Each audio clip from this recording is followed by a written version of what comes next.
Alright Reddit, buckle up. Because 3 years ago, I did something my parents thought was absolutely insane. I walked away from a 6-figure salary, and I never looked back. I was living the dream, right? Big fancy title at a prestigious firm, corner office with a view of the city, designer suits, expensive dinners. My LinkedIn profile was a masterclass in corporate success. Everyone thought I had it all. And for a long time, I tried to convince myself I did too. But behind the polished facade, it was a grind. 80-hour weeks were the norm.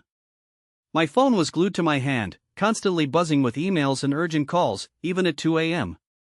Sleep was a luxury. Weekends? Just a chance to catch up on the work I couldn't finish during the week. I was earning enough to buy almost anything I wanted, but I had no time to enjoy any of it. My relationships suffered. My health started to decline. I was constantly stressed, anxious, and perpetually exhausted. I was a high-paid prisoner in my own life, trapped by these golden handcuffs everyone talks about. The breaking point wasn't one single catastrophic event, it was a slow, insidious erosion of my soul. I remember one particularly brutal Tuesday. I just pulled an all-nighter, my coffee was cold, and my boss was yelling about a minor typo in a 200-page report. I looked out my window at the bustling city below, and for the first time, I didn't see opportunity. I saw millions of people just like me, chasing a finish line that might not even exist. And I just thought, is this it? That night, I went home, stared at my expensive, empty apartment, and felt nothing but dread. Not for work tomorrow, but for the next 20, 30, 40 years of this. The fear was immense, of course. The fear of failure, of losing that financial security, of what everyone would say. But a new fear started to emerge, the fear of not living. The fear of waking up at 60, having achieved everything society told me to, only to realize I'd missed my own life. So, I started quietly planning. I saved aggressively for 6 months, cut down on every unnecessary expense. And then, one Tuesday morning, exactly a month after my "is this it" moment, I walked into my boss's office. I handed him my resignation letter. His face was a mixture of shock and disbelief. He tried to offer me more money, a promotion, a sabbatical.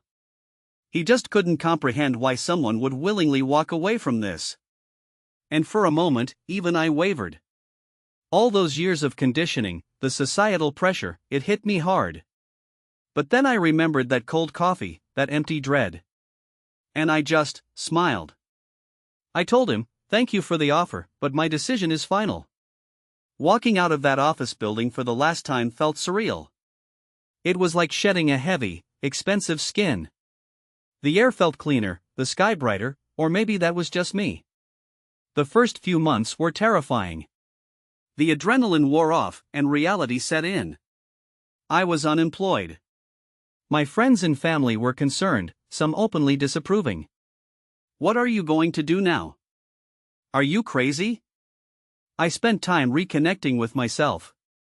I traveled, volunteered, learned to cook, read books I never had time for. I discovered hobbies I didn't even know I had.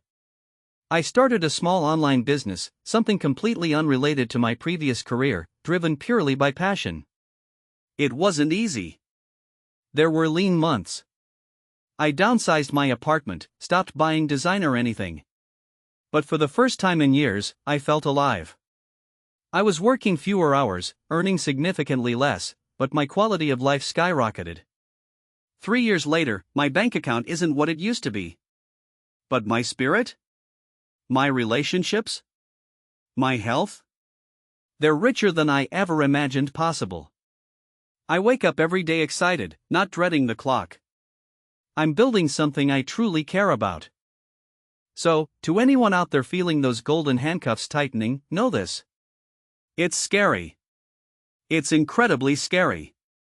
But sometimes, the greatest risk is not taking one. Sometimes, the bravest thing you can do is reclaim your own life.